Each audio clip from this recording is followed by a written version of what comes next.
Olá, amigo e amiga internauta de todo o planeta Terra, começando mais uma edição do podcast Pitacos do Von. Hoje, pós-última rodada do Brasileirão, o interminável Brasileirão de pontos corridos. Mas cá estamos, né? Flamengo campeão com sobras, recorde histórico, Grêmio em quarto, G4 e Cruzeiro rebaixado. Eu já vi aqui os comentários de algumas pessoas no Twitter e falaremos um pouquinho de tudo isso, sobretudo do Grêmio, né, e do Cruzeiro, enfim, e de questões futuras. O tweet que eu publiquei hoje de manhã mais cedo, provocando aí os comentários dos amigos internautas, foi o seguinte: se porventura eu viesse a gravar um episódio do podcast agora, o que deveria abordar no dito cujo? Rodada de ontem? Análise do campeonato? Razão da existência humana? Opine. E as pessoas opinaram. Vamos aos comentários. O primeiro aqui, o Rafael Farina, pergunta: The Doors ou Led Zeppelin? É uma pergunta interessante.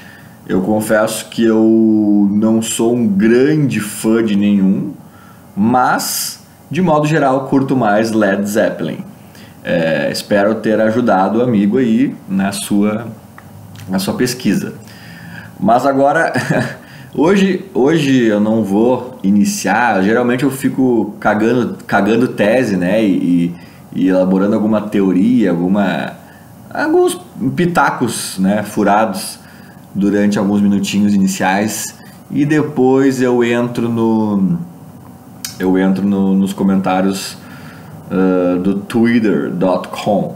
Dessa vez eu vou direto para os comentários do Twitter. Talvez eu me alongue um pouquinho mais em algum comentando alguns comentários, né?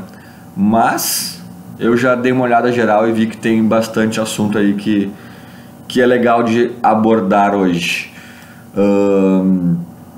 A Evelyn Hag, que está de camisa do Grêmio na sua foto, comenta o seguinte: reforços e mudanças necessárias para 2020, a atuação dos guris da base que estrearam ontem. Eu devo começar, Evelyn, sendo bem sincero, que eu tenho muita preguiça desse tipo de pergunta, ou até de pessoas que se propõem a comentar isso. Os reforços que o Grêmio precisa para o ano que vem. Tipo, cara, é muita preguiça, porque, ou então assim, quando tu fala, o Grêmio precisa contratar um lateral esquerdo, né, ou para ser titular e deixar o Cortez no banco, ou no mínimo para ser um reserva parecido com o Cortez. Aí alguém fala: cara, tu acha que é fácil achar lateral? Diz um nome então. Cara, eu não vou dizer um nome porque eu sou publicitário, eu trabalho com redação publicitária, roteiro, com redes sociais, com um monte de coisa do universo da comunicação. Eu não fico 8, 10 horas por dia pesquisando o mercado do futebol, eu não tenho um software alemão com dados e estatísticas e números, eu não tenho, cara. Eu não sou dirigente do Grêmio. Se eu fosse, eu te juro que eu saberia um lateral esquerdo para contratar, um centroavante, um goleiro, qualquer coisa, sabe? Mas as pessoas às vezes elas querem simplificar uns temas assim. Não estou dizendo que é o caso da Evelyn, até o caso dela, ela só perguntou se eu tinha sugestões de reforços, mudanças e tal. Mas às vezes as pessoas entram nessa, sabe? De, tipo, querer resolver o Grêmio num tweet. Não existe isso, cara, não existe. Às vezes é legal até o pessoal falar disso, né, nas redes sociais, em outros lugares, porque ninguém é mais inteligente do que a inteligência coletiva. Então é legal, um cara aqui lembrou do goleiro Campana lá do Independiente, outro cara lembrou que viu não sei quem jogando na Europa, um cara que é sul-americano e tá lá meio escanteado, sei lá, o Caleri parece que tá mal lá na Europa, sabe? É legal, só que assim, ninguém vai resolver o Grêmio num tweet, sabe? Então eu gosto de tweets menos pretensiosos, assim, tipo, Tipo assim, não é, diz aí os reforços que o Grêmio tem que contratar para o ano que vem. Cara, se eu fizer essa análise, eu vou fazer uma análise ruim, provavelmente. Vou errar, vou esquecer de gente, vou sugerir gente que não é o ideal. Agora, eu gosto de perguntar assim para as pessoas, diz um cara aí que tá no teu radar aí que tu acha que seria interessante. Que nem quando, eu sempre falo isso quando eu fui para Buenos Aires em 2013, que eu fui a um jogo do Vélez lá, e o Lucas Prato tava com 170 quilos no Vélez, ganhando uma mixaria de salário super em baixa, e eu fui num jogo da Sul-Americana, inclusive, era Vélez e um time colombiano pequeno, assim. O Vélez ganhou, o Lucas Prato dono do jogo, sabe, com cento e não sei quantos quilos. E eu lembro que eu cheguei a mandar mensagem no Twitter pro Rui Costa, né? O Rui Costa me seguia e tal. Falei, cara, traz esse Lucas Prato, bota ele num regime e, porra, sabe? E foi o que o Galo fez no ano seguinte, se eu não me engano. E ele emagreceu ainda por cima e foi uma baita contratação. Depois o São Paulo contratou ele por uma banana de dinheiro. E na época ele era mais novo, né? Tinha todo um contexto também. E, cara, oportunidade. Eu também sempre falo quando o Grêmio trouxe o Maxi Lopes, que na minha opinião foi uma baita sacada. O cara jogava muita bola, era do Barcelona. Tu via assim no trato com a bola que ele era diferenciado. O cara tava lá no leste europeu, lá na Rússia, ou algo do tipo, escanteado, louco para voltar para casa, né? Para essa região aqui. E o Grêmio foi lá e trouxe. E foi um momento ruim no clube ali, não ganhamos nada, mas, né, se botasse o Pelé ali, talvez não ganhasse nada também. Então eu acho que é isso, é legal a inteligência coletiva. E eu já pensei até nos projetos há muitos anos atrás de usar essa inteligência coletiva do torcedor, sabe, para ajudar em reforços, mas é difícil, cara, é difícil. O clube é muito fechado para várias coisas. Eu acho que nessa aí também eles têm lá os softwares, não sei o que. Espero que usem bem, acredito até que sim, né? O problema é que às vezes fica muito centralizado no Renato, que eu já falei disso em outro vídeo, né? Que a gente cheio de informações e equipamentos e modernidade, o Renato vai lá e quer contratar todo aquele time do Fluminense de 2008 e 2009, sabe? Cícero, não sei quem, agora ele tá falando do tal do Mariano, aquele lateral lá o cara mandou o Léo Moura embora para trazer outro de 30 e todos os anos, sabe? Então cara, tem que, sabe? E a inteligência coletiva, ela é mais ou menos o que um software né? Que um computador ele consegue cruzar dados e reter um número de informações gigantesco que nenhum ser humano sozinho consegue. Enfim, cara, contratações eu acho que é um assunto que daria para fazer um episódio inteiro sobre isso, não sugerindo, mas falando sobre isso, sobre software, sobre formas de mapear, jogadores que vale a pena investir, uso da base versus uso de contratações que dão certo e não, por que não dão. Cara, acho que daria para fazer um episódio inteiro sobre isso, mas não vamos, não agora tem outros tweets aqui, né, eu fiz outro tipo de pergunta. E a Evelyn também comenta sobre a atuação dos guris da base que estrearam ontem. Muito interessante também. Eu confesso que eu só vi o primeiro tempo, né? O segundo não me aguentei e tive que migrar para o Palmeiras. Mas eu comentei isso no Twitter ontem durante o jogo, que é outra teoria que eu caguei há anos. E volta e meia o Grêmio coloca esses times de guri aí pra jogar nos profissionais e a teoria se confirma cada vez mais.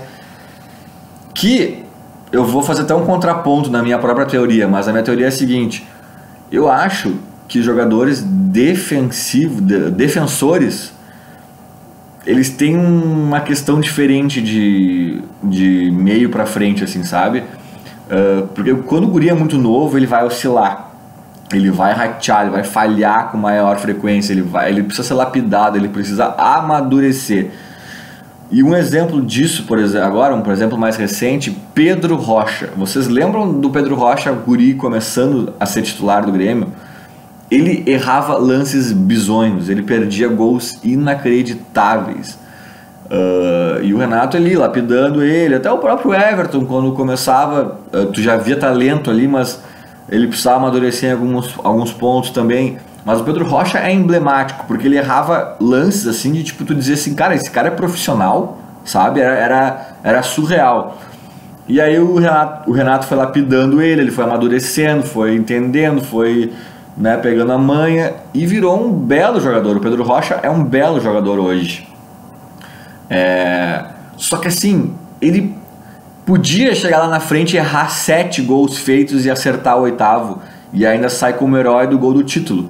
Aliás, diga-se, no jogo da vida dele, no jogo para ele emoldurar e mostrar para os netos, que foi o Mineiraço, né, o 3-1 lá contra o Galo, na final da Copa do Brasil. E nesse jogo ele errou gols feitos, sabe? Se ele tivesse... Ele já estava numa fase que ele já era titular, já estava mais amadurecido, mas igual assim, cara, ele errou lances assim, sabe? Que não sei se daria para aceitar, assim, se tivesse feito falta, a gente já tá cobrando dele hoje. Se o Galo tivesse empatado, enfim, incomodado, a gente teria cobrado dele aquele gol, aquele outro, aquele lance que ele perdeu a bola. Claro que a gente não fez isso porque a gente foi campeão e porque ele acabou com aquele jogo lá fazendo 2 golaços. Mas o defensor não tem essa oportunidade. Cara, imagina um goleiro errar 3 lances bizonhos, tomar 3 frangos. Daí no quarto ele faz um milagre. Foda-se o milagre, entendeu? Zagueiro também. Eu acho também o lateral e volante entra um pouco nisso também. Às vezes o Darlan ali perde umas bolas bobas que podem comprometer. Mas zagueiro e goleiro nem se fala, né, cara? Ali, ó, é a posição, é o último cara quase ali, ou é o último cara de fato. Errou ali, é gol, entendeu? Não tem, cara, não tem. Então, por isso que eu acho natural os caras começarem a ganhar espaço mais consistente a partir dos 25, 23 no mínimo, mas às vezes zagueiro 25, 26, sabe? O próprio Jeromel, um cara aí que se afirmou depois dos 20 e tantos ali, sabe? Não sei, cara, não sei. Tem exceções que vão confirmar essa regra, entre aspas, né? O De Leon, se eu não me engano, aos 17 já era capitão do Nacional do Uruguai, né? Mas são caras fora da curva. Sempre tu vai achar lá na Europa, lá ali o cara é goleiro aos tantos anos, titular, zagueiro com 22. O Kahneman é uma exceção também, eu acho que aos 20 e pouquinhos ele já era titular do São Lourenço, campeão da América. Tem exceções, mas não é nelas que a gente tem que se basear para pensar na regra, né? Então eu acho que assim, é um pouco temerário, sabe? E isso se comprovou um pouco no jogo de ontem, no sentido que, do meio pra frente os guris foram bem. Teve gol de placa, teve jogadas, teve um monte de coisa ali, né? A gente viu ali as ferramentas da gurizada, mas lá atrás, os caras deixaram o Rafael Moura subir livre umas 10 vezes, assim, ele brincou fez só 2, podia ter feito 3, 4. Cara, isso aí talvez seja uma imaturidade, talvez ainda tenha que lapidar o posicionamento, a marcação individual, sei lá. Aí eu disse que eu ia fazer um contraponto na minha tese, né? Não que eu acho que anule a minha tese, mas talvez só enfraqueça um pouco. Porque eu ainda acho que sim, que os defensores talvez precisam de um amadurecimento diferenciado, mas também aqueles gols de ontem pode ter sido um pouco falta de entrosamento, né? O time que não joga junto, algumas outras questões que não é só a idade, sabe? Enfim, faça-se esse registro, mas eu ainda acho que ali atrás a idade pesa um monte. Mas diga-se, né, pelo menos baseado no primeiro tempo, que foi o que eu vi, e baseado em outras oportunidades, o Rodrigues, né, o Tonhão, ele parece um zagueiro bem interessante, hein? Apesar de bem novo, é um cara que nós já estamos muito bem servidos, né? Nossa dupla de zaga é fantástica. O David Braz eu acho um baita reserva, um cara que se tiver que entrar em um jogo ou outro, tá tudo certo. O Paulo Miranda não acho essa maravilha toda, mas também não é um reserva horrível, é um reserva que eventualmente entrando não tem problema. Mas eu já acho que o Rodrigues começa a incomodar o Paulo Miranda. Se o Paulo Miranda ficar, né, não sei como é que vai ser essa reformulação de elenco e tal, mas o Rodrigues acho que já começa a incomodar. Acho que a dupla titular não tem nem chance. O David Braz eu ainda coloco como primeiro reserva indiscutível ali. Talvez até dos dois lados. Azar, joga na esquerda, joga na direita. Mas o Rodrigues está se mostrando uma boa. Até um dos gols foi um lançamento dele, né? Até umas valências meio... Ele mostrou ontem umas valências meio Jeromel, assim, né? De sair correndo, driblando, atacando e fazendo lançamento pro ataque. Interessante. Seguindo aqui a nossa threads and the Doors of Led Zeppelin, já respondi. O balanço do ano. Aqui o coach desmotivacional. Peraí que eu fiz uma besteira aqui e perdi o fio da meada. Aqui, coach desmotivacional. Balanço do ano e saídas / chegadas para 2020. Saídas / chegadas, cara. Eu já acabei de falar que me dá um pouco de preguiça de... É uma pauta, sabe? As pessoas... Eu não vou sentar agora com um caderno e ficar queimando neurônio para tentar resolver o Grêmio. Não cabe a mim. Mas assim, eu só digo que as saídas já começaram e me agradaram todas, né? Dizem que Tardelli não fica. Boto fé. Dizem que Viseu até eu acho que coitado, cara. Ele sofreu com a lesão, com as lesões, né? Não consigo assim ficar felizão com a saída dele, mas também não empolgou nas poucas chances que teve. E é um cara caro, se não vai renegociar salário nem nada, tudo bem, ir embora. Aí fora os caras que não tem nem discussão, né? Paulo Vitor não. Paulo Vitor é um cara que deveria estar nessa lista e ainda não está. Ou no mínimo ser rebaixado para reserva. Mas nada impede que ainda chegue um goleiro aí. Mas os nomes que já saíram foram Galhardo, Rômulo, nem se discute, né, cara? Então é isso aí. O que mais que eu ia dizer sobre... eu fiz um texto esses dias sobre que 2 nomes que tem que sair do Grêmio com certa urgência e não por questões técnicas, Duda Crefft e Diego Tardelli. E não por questões técnicas, mas também não que tecnicamente eles tenham colaborado com alguma coisa, né? As contratações que o Duda fez aí, não sei o que ele fez de bom. E o Tardelli, tecnicamente, também nem se fala, né? Pior ainda.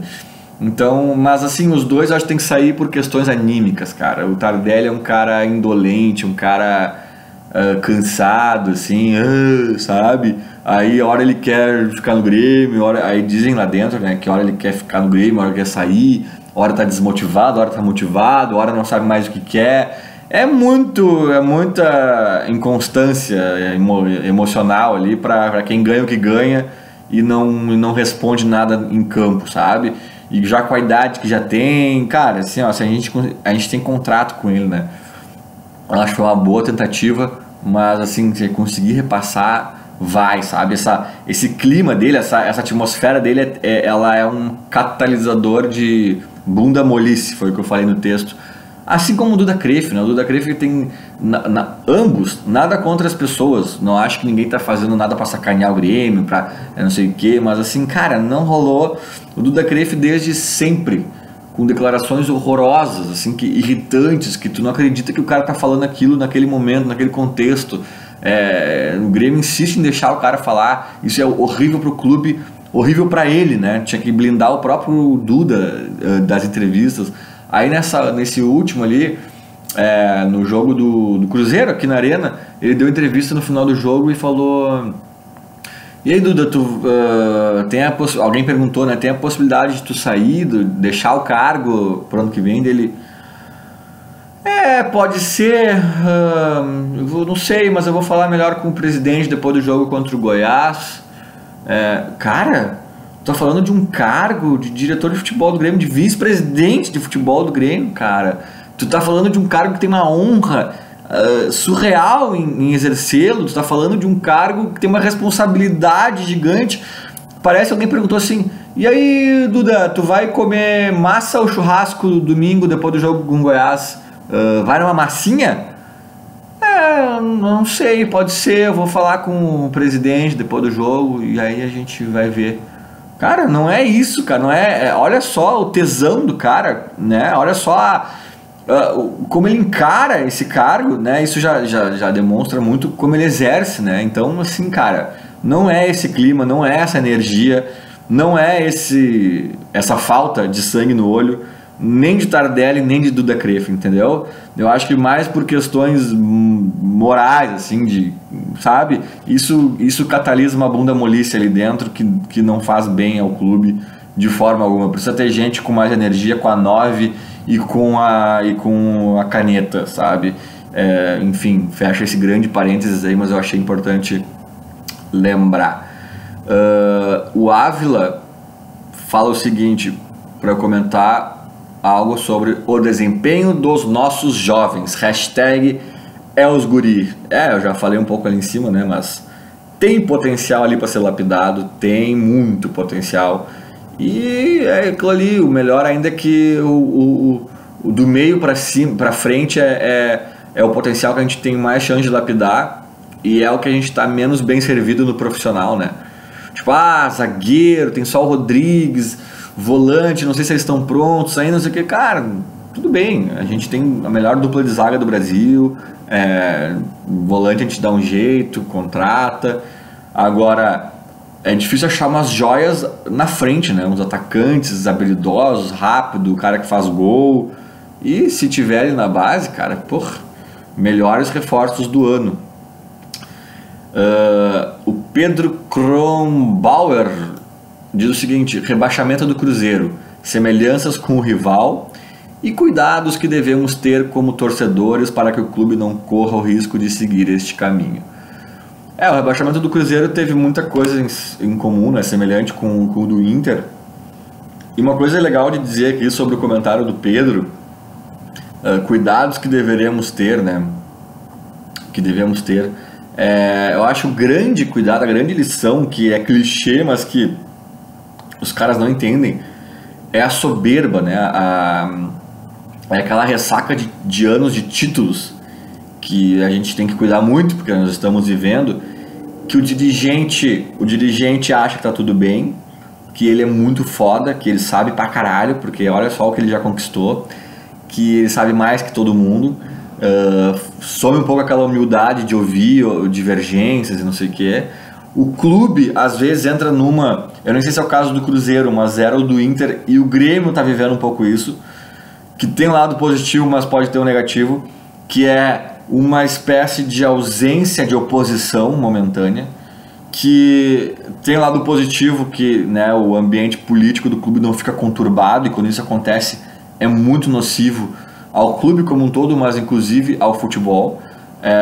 Agora, uma oposição sempre é sadia, em todas as, né, oposição ao presidente da república, ao prefeito, ao síndico do prédio, tem que ter alguém ali meio que incomodando, meio que fiscalizando, meio que vendo se está fazendo a coisa certa, até para ele ter um cuidado de fazer aqui, sabendo que tem aquele chato que vai incomodar, então eu vou fazer aqui de um jeito mais transparente, não sei o que. Cara, quando o dirigente acha que sabe mais todo mundo, a oposição meio que some, e todo mundo ali, e às vezes os jogadores que são remanescentes dessas conquistas já se acomodam um pouco, entra nessa espiral aí da soberba, e tipo, capaz, nós, cara, rebaixado, nós, né, acabou de ser campeão da Copa do Brasil, não, a gente rebaixado, não sabe o que a gente tá falando, né, eu sou campeão do mundo, eu sou campeão disso, sou campeão daquilo. E isso tem que ter cuidado, cara. Isso tem que ter cuidado, porque assim, o futebol isso é o maior clichê do mundo, mas é a maior verdade do mundo, né? Clichê, tem uma frase que eu inventei, que eu gosto muito, que é: clichês não são clichês à toa. Eu uso isso muito para clientes, né?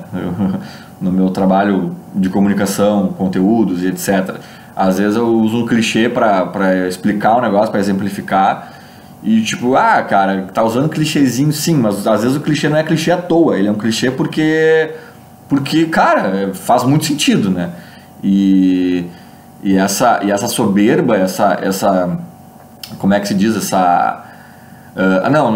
já falei disso. O clichê que eu ia falar agora é o seguinte: futebol é muito dinâmico, futebol é muito, cara, Futebol é muito dinâmico. Isso aí não deveria ser um clichê, isso deveria ser deveria ter um pôster no vestiário dos clubes, assim, ó, na sala da presidência. O Flamengo estava sendo vaiado esse ano. Se a gente pegar vídeos de 2 meses antes do Jesus chegar, tem imagens do Maracanã comendo a vaia. Cara, esse ano, Maracanã, Flamengo, coisas de meses atrás, e poucos meses atrás, comendo a vaia. Aí 3 meses depois da vaia comer no Maracanã, é o melhor time da porra toda, sabe? É o time que perdeu a invencibilidade de 4 meses no Brasileirão, se eu não me engano, ontem. Se não me engano, 4 meses de invencibilidade. Então, cara, é muito dinâmico. Então, cara, olha o Cruzeiro, cara. O Cruzeiro ganhou 2 Copas do Brasil seguidas, no ano passado. Esse ano, olha isso, cara. Isso é a grande lição, cara. Respondendo a pergunta do Pedro aqui. O Cruzeiro veio de 2 conquistas nacionais. Esse ano ele ganha do Galo o Mineirão, o Campeonato Mineiro, né? Ele faz boa participação, não ótima, mas uma razoável participação na Copa do Brasil. Perde para o Inter uma fase já, acho que quartas, né? Faz uma boa Libertadores, um começo bom de Libertadores, goleando não sei quem, não sei o que. Cara, lembrem disso. Ele perde pro River Plate nos pênaltis. O River Plate, que por muito pouco não foi campeão, eliminou o Cruzeiro nos pênaltis. O Cruzeiro por muito pouco não seguia adiante, cara. E sabe-se lá se não chegaria na final, na semi, sabe? E esse Cruzeiro com o Fábio, Edilson, sabe, Fred, todo aquele elenco que boa parte dele foi campeão, e salários altíssimos, galáctico e tal, foi rebaixado, cara. Então isso é a grande lição. O futebol é dinâmico pro bem e pro mal. Se tu tá na merda completa, arregaça as mangas, trabalha, que daqui a 2, 3 meses tu pode estar na glória suprema, né? Agora, pro mal também. Se tu tá lá em cima, cara, relaxou, estão te carcando atrás. Relaxou, o trator passa por cima de ti, tu nem vê da onde veio, sabe? Cara, relaxou, o negócio vem, te derruba, sabe? Vem te dá um carrinho por trás e tu vai entender o que aconteceu quando tu acordar na UTI, sabe? Porque é cruel, cara, é rápido, é dinâmico, né? Olha esse Cruzeiro, e cara, o Cruzeiro é o exemplo de hoje, né? Olha o Inter, olha não sei quem, olha... E não precisa ser rebaixado, né? Às vezes tu entra em crises profundas e terras arrasadas ou terra arrasadas, fica a dúvida aí. Mas às vezes tu entra em momentos horríveis do clube, um mês depois de estar voando, achando que é o maioral, cara. Nem sempre tu vai cair, né? Aí é o cúmulo da crise, mas futebol é assim, então não dá pra... E esse é o perigo dos títulos, né? Da boa fase, da direção da manutenção de direções campeãs, comissão técnica. É totalmente o nosso caso, cara. Mas ainda estamos fazendo boas campanhas, e por hora não é motivo de preocupação. E também não é motivo de baixar a guarda jamais. Como é que é? Quem é essa pessoa aqui? É o Hector alguma coisa, cujo nome no Twitter é em Minas, time de Série A. É uma pessoa que torce pro Atlético Mineiro, que provavelmente dizendo para eu falar do rebaixamento azul. Acho que eu já falei, né? Falei bastante. Foi bonito. Sequei. Torci pro Palmeiras ali. Quando eu vi eu vi o primeiro tempo do Grêmio, né? Quando eu vi que o Ceará tomou 1-0, eu fiquei muito bravo com o Botafogo, porque, cara, o que tu quer? Tu, mesmo ganhando, não ia pra lugar nenhum e, sou americana, pra que Botafogo? Pra passar vergonha, cara, não vai, cara, sabe? Sério, eu comecei a me irritar muito porque eu comecei a achar que o Cruzeiro não ia ser rebaixado. Aí eu comecei a pensar, no Atlético Paranaense, né? Na porra do Madison, que fez aquele gol no finalzinho, tirando 2 pontos do Ceará. Comecei a pensar no Corinthians também, que ganhou, acho que foi o Corinthians, né? Ganhou dos caras. Aí eu comecei a pensar em todo mundo ali que na reta final complicou uma alegria nacional. Porque é uma alegria nacional, cara. Tu tira o Cruzeirense, todo mundo gostou de ver. Então... E aí o Botafogo, cara, o Botafogo, o que tu quer, Botafogo? Ganhando de alguém na vida? Não é o momento, sabe? Mas daí eu falei, tá, então é o seguinte, o foco é no Palmeiras. E daí fui lá ver e... Lamentável, né, as cenas do final do jogo, mas... É muito esperado. E eu falei isso no meu Twitter, até gerou polêmica ali, um policial lá do Choque entendeu que eu tava falando mal da polícia. Não foi isso que eu falei. Eu falei o seguinte: eu sou totalmente contra culpar a vítima, né? Eu falo aqui, já falei de 1000 casos aqui no Twitter, em todo lugar. Eu acho revoltante até culpar a vítima. Tipo, a guria tava de mini saia também, né? De mini saia lá naquele baile funk, tava pedindo, né, pra ser estuprada. Cara, isso é patético, isso aí enfim, não me faltam até adjetivos, assim. E a gente tem uma mania de culpar a vítima, que claro que um estupro talvez seja um dos casos mais extremos, assim, de que acontece esse absurdo. Mas tem vários casos de culpar a vítima, vários casos, às vezes umas nuances, assim, mais... até a questão do calendário, sabe, do futebol brasileiro, eu brinco com essa coisa de culpar a vítima, porque... o Grêmio tá poupando no Brasileirão, não quer ganhar o Brasileirão, o cara tá culpando a vítima. O calendário é uma bosta, mal feito, ele valoriza quem é menos competitivo. Então, assim, cara, desculpa, mas o Grêmio não tem culpa, é fisiologia, tem que poupar. Até o Flamengo fica poupando de vez em quando, ele não coloca times inteiros reserva, mas ele fica poupando 3, 4 jogadores. Aí é outra discussão, se é melhor, se é pior, se os caras chegaram da Europa no meio do ano e estavam mais inteiros também. Tem mil nuances essa discussão. Mas, cara, tem uma vítima que eu não tenho como cara não falar, né, no jogo de ontem, que é vítima, mas, cara, sabe, o cara levar um filho de 4 anos de idade, 5 anos de idade, 7 anos de idade, 2 anos de idade, pro Mineirão ontem, no jogo do rebaixamento. Daí eu falei o seguinte, cara, a gente sabe que tem marginais, que nem torcedores são, que vão depredar o estádio, vão queimar não sei o que, vão tocar pedra para dentro do campo, no jogador, na polícia, no repórter, vão destruir os banheiros, vão se revoltar e vão fazer... Tinha umas bombas, não era rojão, eram umas bombas estourando ontem no meio do jogo, né? O jogo rolando e as bombas explodindo, e correria, e gente pulando grade para escapar das bombas, não sei o que. Aí tu vê um pai correndo, assim, cara, mais de um, né, apareceu, mas assim, um pai correndo com um filho de 4 anos de idade no colo. Meu, por que tu leva o filho de 4 anos no jogo do rebaixamento? E aí o que eu falei, que gerou a polêmica no Twitter, tu sabe que tem marginais, tu sabe que tem uns caras que se portam daquele jeito. É errado? Mas tu sabe que tem. A polícia, por vezes, não é preparada para eventos esportivos. E aí o policial ali que me segue ficou brabo, e a gente até depois se acertou, porque ele disse que há 10 anos atrás era muito pior, agora já tem núcleos desportivos, não sei o que, de preparação. Tomara, boto fé, que bom que tá melhorando, mas eu já apanhei da polícia 1000 vezes por não fazer nada, por estar parado, por estar caminhando, por, né, bomba de não sei o que no olho, choradeira, cavalo pisou no meu pé. Eu já fui a muito jogo do Grêmio fora de casa, principalmente nesses, né, no Beira-Rio ou em outras cidades, estados e etc. E, cara, eu já vi muito despreparo da polícia para lidar com torcida, sabe? Eu já fui tratado muito como marginal, como meliante, né? Sendo que eu era só um torcedor, sabe? Fazendo nada.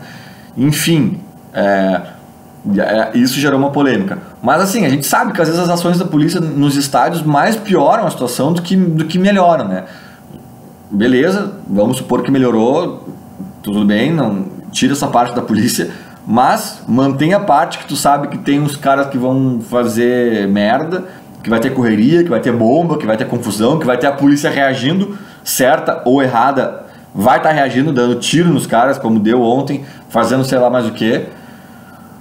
E tu leva teu filho de 4 anos, cara, sabe? Tipo assim, ó, meu, pensa o seguinte, não tem nada disso, não tem vândalo, não tem confusão, não tem corre-corre, não tem bomba, não tem nada. A chance do Cruzeiro ser rebaixado é gigantesca. É essa introdução no mundo do futebol que tu quer dar pro teu filho? Filhão, vamos lá ver o Cruzeirão da Massa jogar.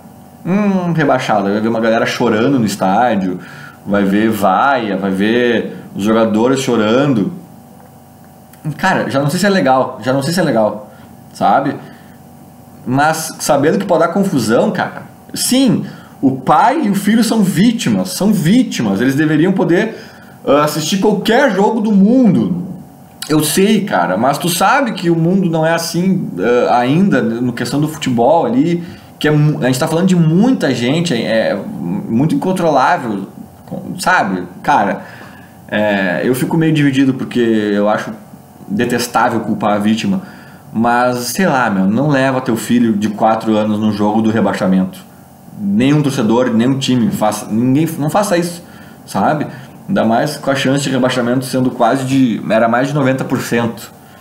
Enfim, perdi muito tempo falando disso, mas é que, cara, pra mim, assim, a cena é chocante.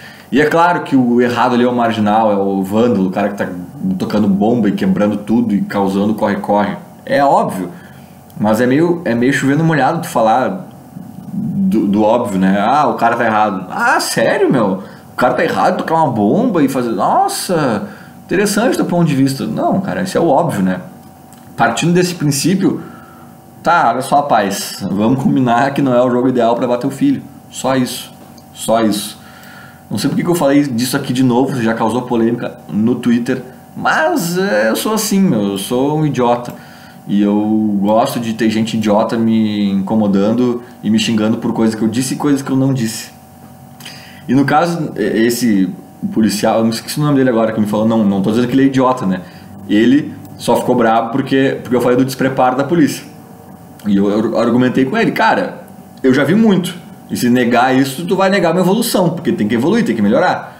E aí ele ficou meio relutante no início, mas no fim ele concordou que, tá, você tá falando de 10 anos, porque eu conversei com policiais também, e alguns me admitiram que, cara, eu já trabalhei em jogo sem nenhum preparo, a gente fazia estágio na polícia quando a gente tava começando, e nos mandavam pra Grêmio Juventude lá pra fazer. Já falei com um policial que me disse isso, sabe, e ele disse, tá, mas é que se faz muitos anos, tudo bem, tá, te dou razão, mas é que agora é diferente. Tá, beleza. Aí chegamos num acordo, tá tudo certo. Agora tem gente no Twitter, cara, que te xinga pelo que tu disse, pelo que tu não disse, pelo que ela acha que tu disse. E então é difícil. E eu tô aqui falando disso sem ganhar nada com isso. Não sei porquê. E vamos encerrar então, que agora até eu fiquei bravo comigo mesmo. Vamos encerrar sem polêmicas então. Deixa eu ver, vamos falar, tem mais 2 tweets aqui. O penúltimo então, vamos ler, é do Alan Marques, que ele fala o seguinte: futebol do interior que vai incomodar a dupla da capital. Ele diz para eu comentar sobre o futebol do interior que vai incomodar Grêmio e Inter. E a bandeira dele é uma bandeirinha, ele tem uma bandeirinha do lado do nome, azul e amarela, que me faz crer que ele torce por Pelotas, né? Não conheço o Alan Marques, mas ele fala dos times do interior e tem essa bandeirinha. Deve ser torcedor do Pelotas. Cara, eu realmente não sei comentar nada sobre isso, porque eu não sei como está o futebol do interior. Não sei mesmo, cara. E assim, eu posso garantir que vai incomodar a dupla Grenal no começo do ano, porque o começo do ano sempre é aquela coisa, né? Os times do interior estão treinando agora já estão começando a pré-temporada agora, e os nossos estão indo de férias, de encher a cara, curtir a vida, e aí lá por janeiro, fevereiro a gente tá com o freio de mão puxado ainda e eles voando, né? Então esse começo é clássico, eles incomodarem, mas eu não sei quem tá bem, quem tá mal. não sei mesmo.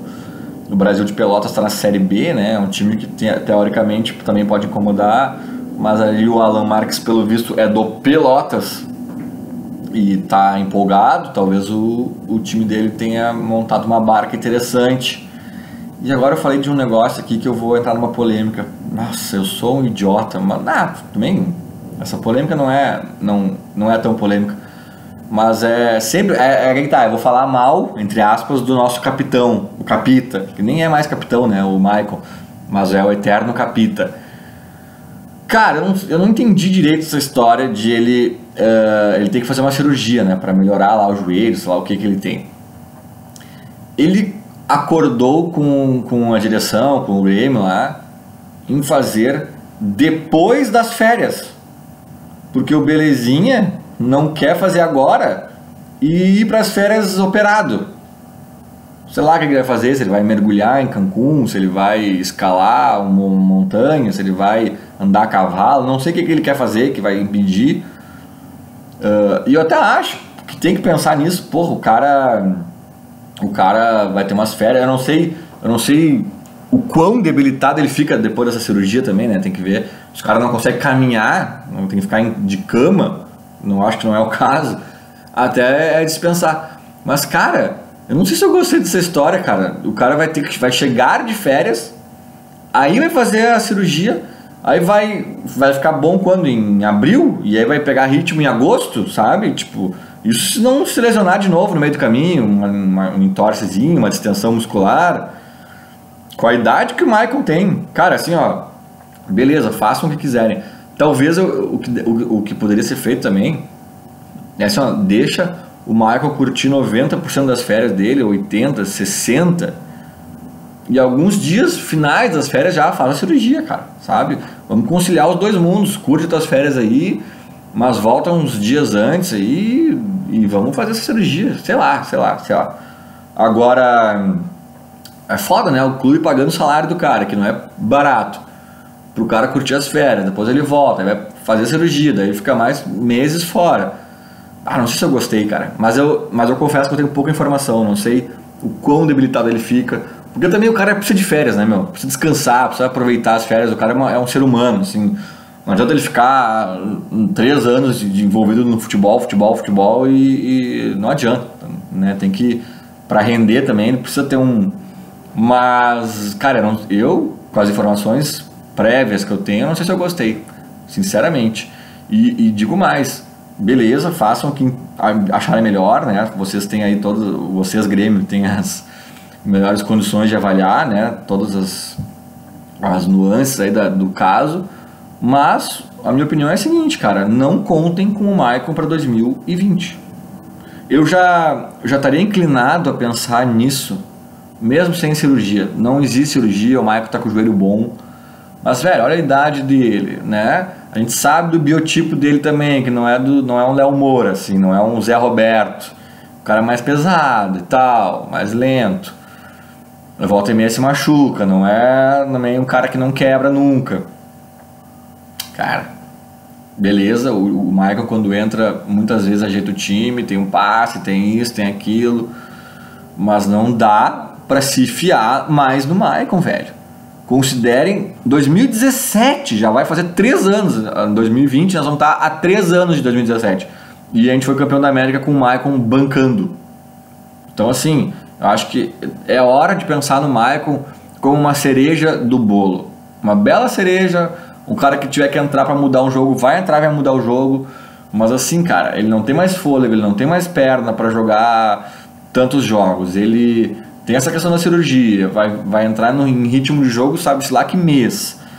Volta e meia se lesiona, não sei o que. Cara, assim, ó, finjam que não existe Maicon. Escalem o Grêmio de goleiro a centroavante sem o Maicon. Contratem pensando que não existe Maicon, sabe? E aí tenham o Michael no banco. Eu acho que é o cenário perfeito.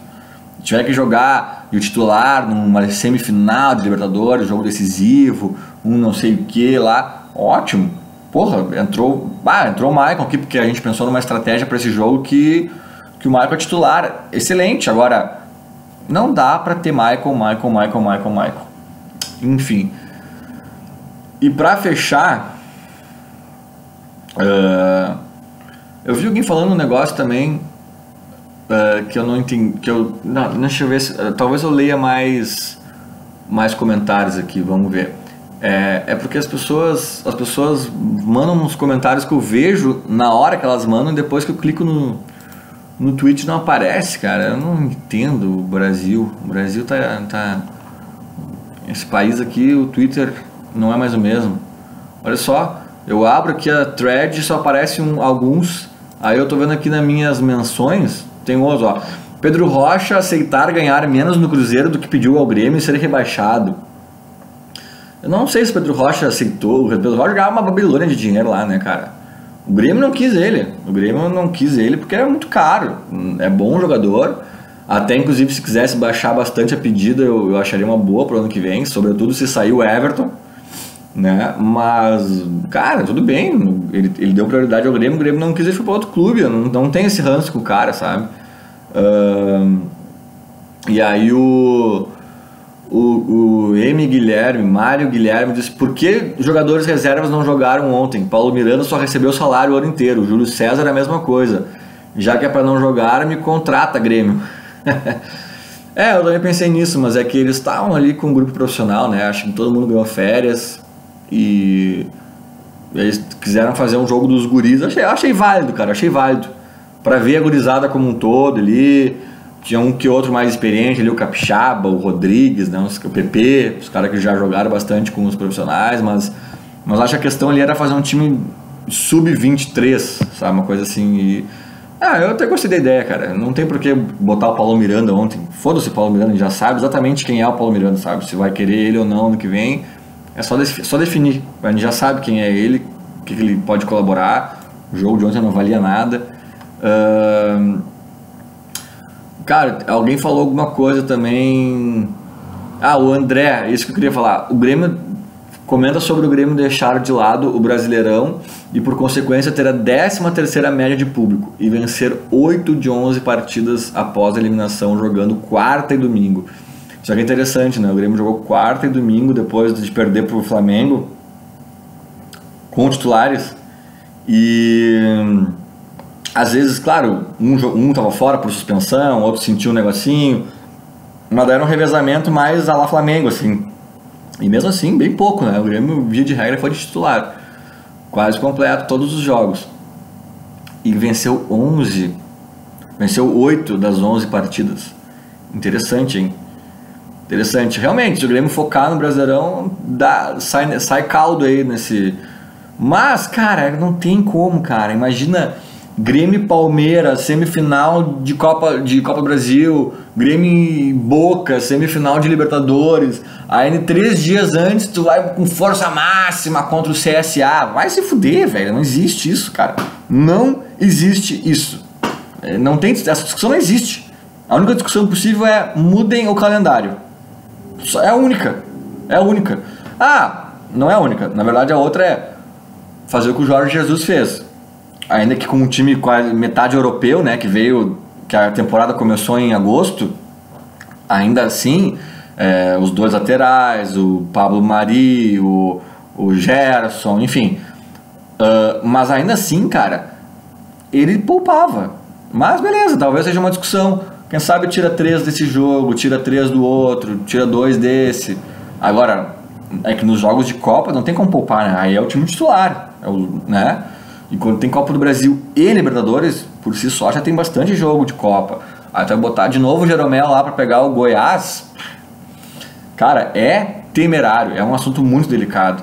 Mas interessante, fim de temporada, o Grêmio jogou quarta e domingo 11 partidas e venceu 8. Eu não nego que é interessante essa informação aqui do André. E agora sim, pra fechar, necessidade urgente de um profissional que faça o que o Rui Costa, Rodrigo Caetano, etc. fazia. Um executivo de futebol, né? Encontrar um Jeromel, um Dudu, um Zé Roberto, para não errarmos de novo com Andrés e Rômulos. Por exemplo, de onde o Santos encontrou Soteldo, conseguiu Carlos Sanches, Atlético, Marco Ruben, Atlético Mineiro, Casares e Otero, entre outros. Não citei os times podres de ricos, Flamengo e Palmeiras. Tem uns nomes aí também que eu não acho grande coisa, mas assim, o Santos é muito o Sampaoli, né? O Sampaoli indicou o Soteldo, imagino que o Sanches também, não sei, mas o Soteldo com certeza. E tem realmente uns caras, né, meu? O Marco Ruben, um cara que tava aí muito barato, muito disponível, a gente pega o André, sabe? Esse é o ponto. O André foi uma boa aposta, mas quando tu vê que tem um Marco Ruben ali ao lado, cara, o André se torna uma aposta ruim. E agora, tem caras aqui que eu sei que foram os treinadores que indicaram, e isso o Grêmio já faz. É praticamente só o que o Grêmio faz, né? Que é errado. O Grêmio contrata basicamente via Renato. Que, como eu disse já, o Renato não é um software, ele não sabe que existe o Jeromel, o Kahneman. Tem muito cara aí que a gente acertou que, se dependesse do Renato, não estaria aqui. O Renato tem a base daquele Fluminense de 2008, 2009. O Renato tem os caras que ele viu jogar em outros times. O Renato tem a memória. Um cara lá que trabalhou comigo no Bahia, não sei o que. Cara, não é assim que se contrata. Tem que fazer mapeamento, software, analistas, executivo de futebol trabalhando. É isso aí, concordo. Eu acho que a gente tem que ter essa posição. E acho que, né... Não ouvi falar de perspectiva de anunciar alguém. Mas enfim, já me alonguei demais. Eu queria fazer até mais curto hoje, não rolou.